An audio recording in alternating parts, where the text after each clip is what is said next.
and welcome to CEC Gurukul lecture. In today's lecture, I am going to talk about new family forms. This is in continuation with the series on kinship studies, and I am going to examine how the classical theory or the limitation within the family theories of classical sociology kind of helps us to understand new forms of family, because family has changed, the social economic context under the family has changed, and therefore there has been an emergence of new family forms which needs to be understood if we are to understand society in a more holistic manner. So, when we try to kind of understand family or new family, it is very important first to understand the background, and the background is that the classical sociologists, that is in the initial days discipline of sociology, people like Talcott Parsons, Murdoch and others kind of gave us a very positive function whereby the institution of family was characterized as functional, and 3 or 4 characteristics could be identified to understand family. And these were: number 1, that the family is a universal unit; number 2, it's a biological unit; and number 3, it's an indispensable institution because it performs very positive function. Now, a lot of changes has taken place, and since 1970 we see that the structure and composition of family has changed. So, now if we were to make sense of family as an institution, we need to understand what are these changes and how has the structure or composition taken place. Has these changes given way to the formation of new family forms, and is there any kind of an way in which the traditional families, that is the so-called biological family, could be applied or could be used to understand contemporary form. And therefore, I am using the concept of new family form, because these families we will see are kind of quite different from the traditional or the so-called biological. They are formed beyond biology, they are formed beyond marital relation. So, when we go by the Western understanding of family, classical theory, it gives us a very restrictive understanding, and a number of unit which could be termed as family would be left out. So, it is very important. So, one was the most important influence on family has obviously been technology, and with the advance in technology, especially the reproductive technology, what is also known as assisted reproduction, where at one point of time, if a man or women were kind of having any biological incapacity to produce, then the family would not be formed. But now the assisted technology, or what is also known as new reproductive technology, in the term of in vitro fertilization, we have sperms and egg donations, surrogacy. These have given a chance to individual to form family beyond biology. So, how do we understand? Now, earlier it was only the family was seen as formed by the individual coitus between man and a woman, but now there are multiple individuals involved in the reproductive process. So, we need to understand these changes, and therefore, it is very important to understand new forms of family. When we talk about new forms, one is the families which are kind of constructed in IVF clinic, that is due to the technology. There are other forms also. So, the other form which has become very kind of popular or because familiar, also because of the influence of the media, film industry and so on, is single parent family, where earlier the single parent was only in the case where one of the partner, that is either the father or the mother, kind of died, and therefore the child only had a single parent. Now, single parent families are found on other as well. An individual not desiring to marry adopts an individual, and so many other forms. The other form is same sex family, or also the concept which has been given is the family by choice. cohabitation. Cohabitation is live-in relations without entering into a marital relation. So these forms, all of these forms, we can either refer as new family form, or we can also refer as non-traditional family, as it does not fit into the classical definition of family based or formed on the basis of biology and alliance. But we also, in academic or in sociological writing, it is not referred as non-traditional, because obviously there are certain element of the non-traditional as well in these new forms. So what would be a better term to refer to these would be new family, and therefore what it's not that did not exist in the earlier society. In some form it existed.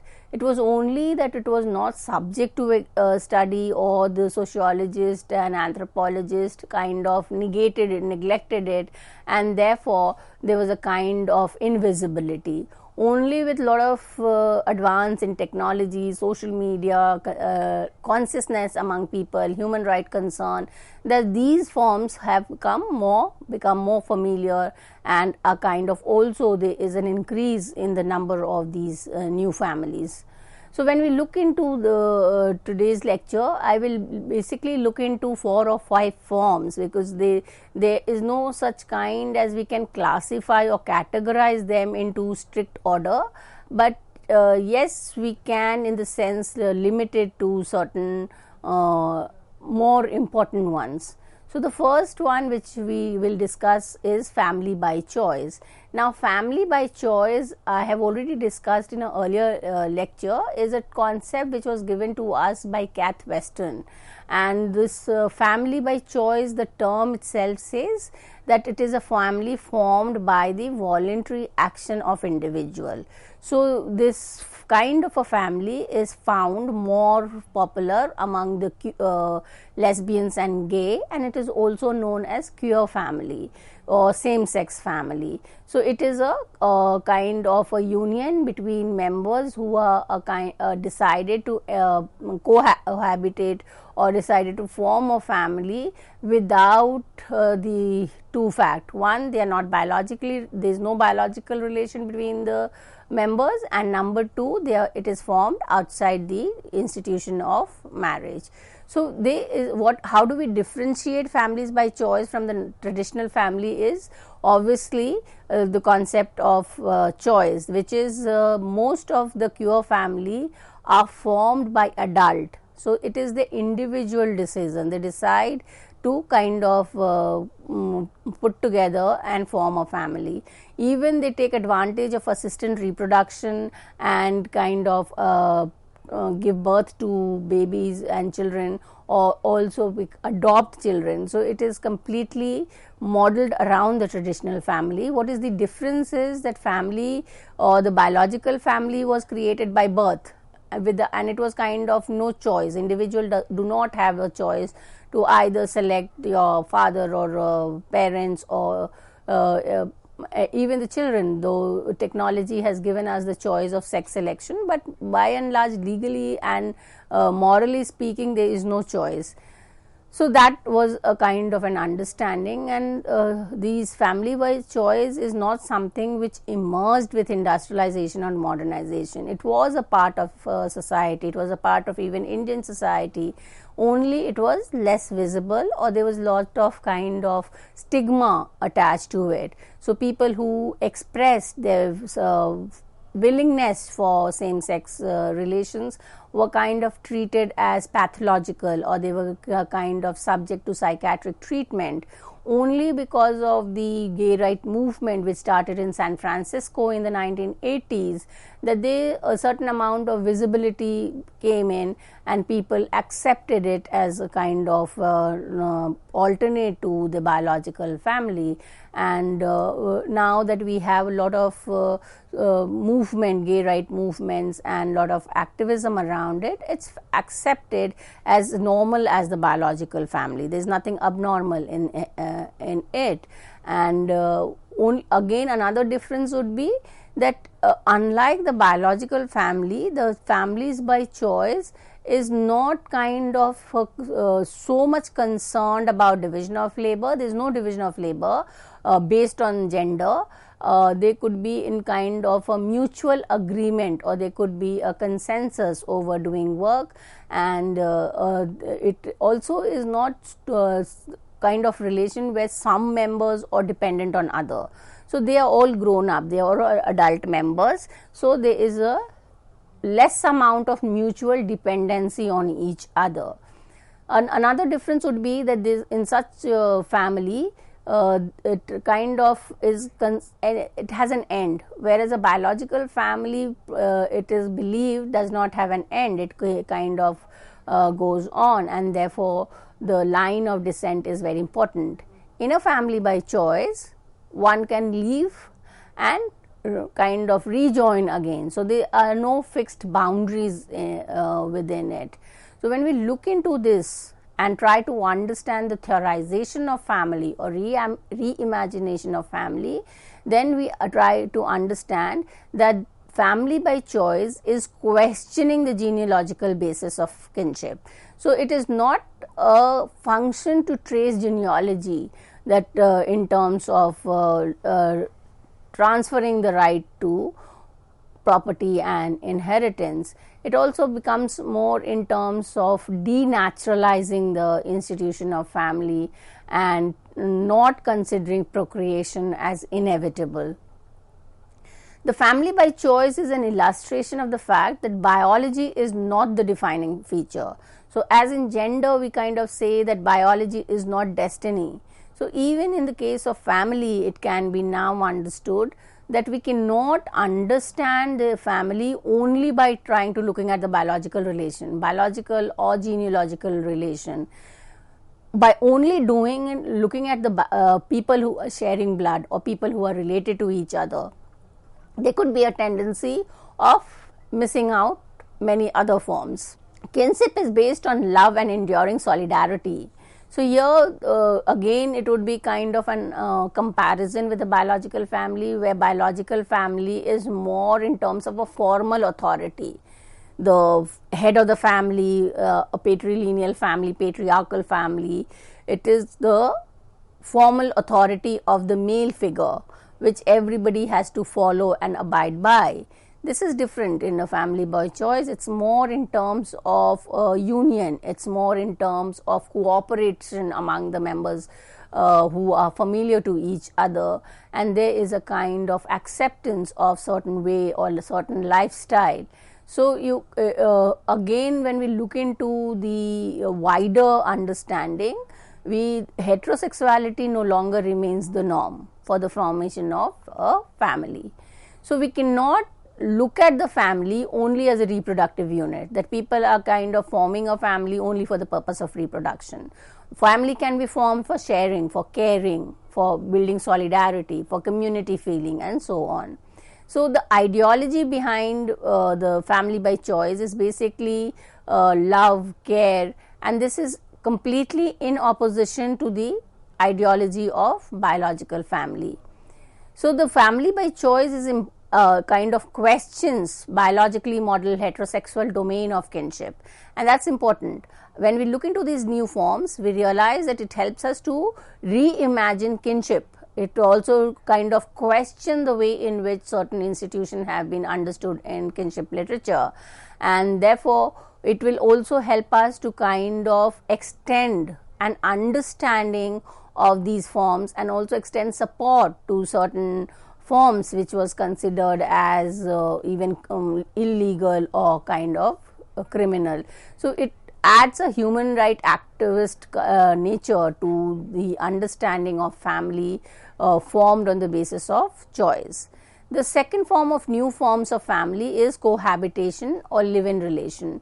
Live-in relation is a kind of a departure from the conjugally established familial unit. So when we look into anthropological literature on marriage, the definition tells us that it is a union between a man and a woman for the purpose of procreation or for the legitimacy of the children born.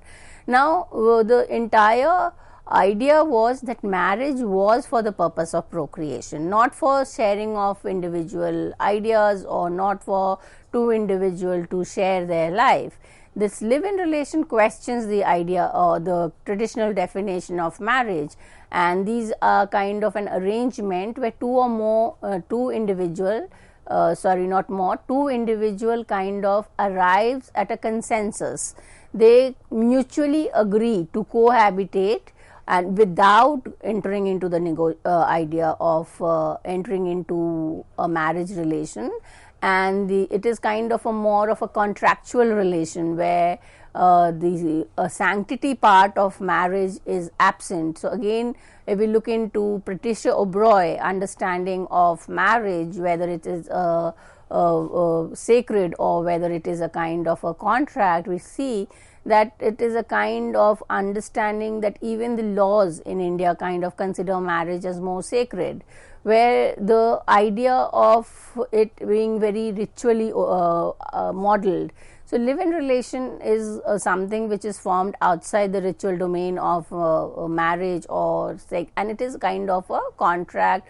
Also, there is no permanent base. Just like the family by choice, an individual can leave the unit and kind of again re-enter it. So there is kind of no fixed point, and it's more flexible or it's more fluid.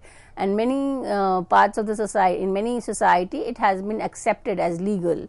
The children born of such relations are also considered as legitimate. So it then fits into the definition of marriage as kind of producing legitimate offspring. But then there are many a kind that understand why such a relations is formed. And the first is that it finds its foundation in the fundamental rights of an individual to have the liberty to choose his or her partner. And this takes us back to the debate on marriage, where marriage was negotiated at the group level. It was not a union between two individuals, it was a union between two groups. So that kind of brings a problem, that it is the lives of the individual who has to kind of carry on with that relation for the number of years. So they should have some amount of freedom. So that this is the first reason why such a relation is formed.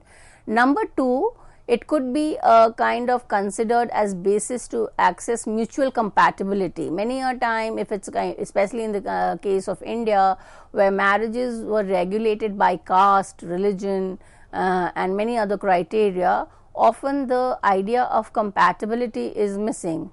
So in terms of the modern outlook, people find it difficult to kind of continue living with somebody with whose your ideas don't match, or with whom your modes of functioning don't, and therefore there could be also an increase in the divorce rates. So this could be a more better option for individual to find their compatible partner and set up the unit. The second reason, third reason for the formation of live-in relation is, especially this could apply more to India, is where many individuals being influenced by certain ideas, certain modern ideas, find marriage as a kind of something which will cage them, something in which they will lose out their freedom. So individuals don't want to enter into it. It kind of appears to be a lifelong responsibility. So they don't want to do the kind of negotiation that it has to be done, and therefore talking about more freedom, talking about more choice, they kind of support the formation of cohabitation. So, but then there are a lot of critique of live-in relation as well. And again, coming back to the Indian society, there are many who would kind of critique live-in relation in terms of encouraging free sexual behavior or too much of individual freedom, where the community or the collective rights desires are kind of negated, and it was kind of seen as a threat, where the question of caste, religion, region are not taken into account, and that would be kind of not considered as very particular to the Indian society. Many also see it as unstable relation, because there is a possibility of individual leaving the family, and therefore there could be uncertainty about the future of children. So basically it is considered as short lived than the marriages, because it doesn't require a legal cause to be terminated. Also the problem here is that in case a normal biological family is terminated through the legal, then it is also a legal responsibility of the both parents to take care of the children. Here there is no kind of binding responsibility on either parents to take care of the children, and that is why the family formed would be considered as short lived. The another problem with live-in relations, which has been highlighted by number of scholars, is that in terms of legitimacy, children born of such relations have claim to the property which has been earned by the parents. They do not have the rights in the ancestral property, or what was kind of considered as co-partnery. So they will not have any right in joint property of the family. They will only have right in the ancestral property. Now coming to the third form of new family is the single parent family. The single parent family kind of is an arrangement or is an institution where you just have one parent, that is, it is headed by a single, it could be either the father or it could be mother, but there has been a certain amount of change. Earlier a single parent was generally a widowed or divorced, or maybe not married by kind of but this whole idea of single parent nowadays is the idea of people who do not want to enter into a marriage and yet kind of have the possibility to either take the benefit of reproductive technology or adopt an individual. So the single parents kind of formation has changed from the earlier 19th century, and now we see that it has kind of become a lifestyle of many of the so called rich class or the upper class, where they can afford, because both reproductive technology and the idea of adoption is has an economic aspect. So it is something which is not from individual, not married or unmarried, forming single parents is something again is kind of a class phenomena. So 1970s, 80s we saw single parents being formed because of the result in divorce or one of the parents kind of passing out. But now in 2000, most of the single parents, whether we take names from the Bollywood or from the other, are individual who are not married, and they have kind of taken the decision to be a single parent because of the idea that they do not want to enter into the institution of marriage. The fourth form of new form of family, which is the most important and is most prominent and which has kind of both positive and negative aspect, are families made in IVF clinic. IVF is in vitro fertility clinic, which is on the increase. In the last 4-5 years, there has been a rapid increase in the number of IVF clinic across the world. So the reason why, because it's also kind of, it's a industry which gives you very quick money. It's kind of expensive act, but then the positive side is that it gives hope to people who cannot become parents through the biological process.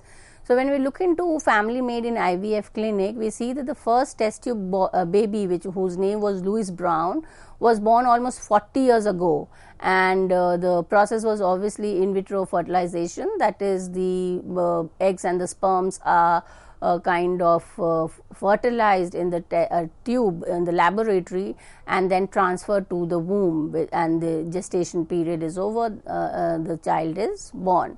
So, but this individual birth kind of has transformed into millions of babies born in the IVF clinic, and it is a kind of giving us a reconstruction of kinship theory, because most of the concept like paternity, maternity, motherhood are being questioned. So now when we have this whole idea of altered concept of family, because earlier it was only the mother and the father through whom the other relatives were known.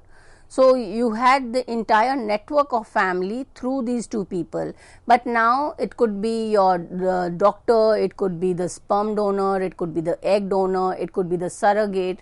So a number of individual comes on into the idea of understanding family as an institution. So it is also important to understand that earlier it was only the human body which was considered as the place or space which could kind of give birth. Now birth has started taking place outside the human family, and this is very important. Therefore, we have a lot of literature looking into the social relations in an IVF clinic. We have literature looking into the religious and political connections in the IVF clinic.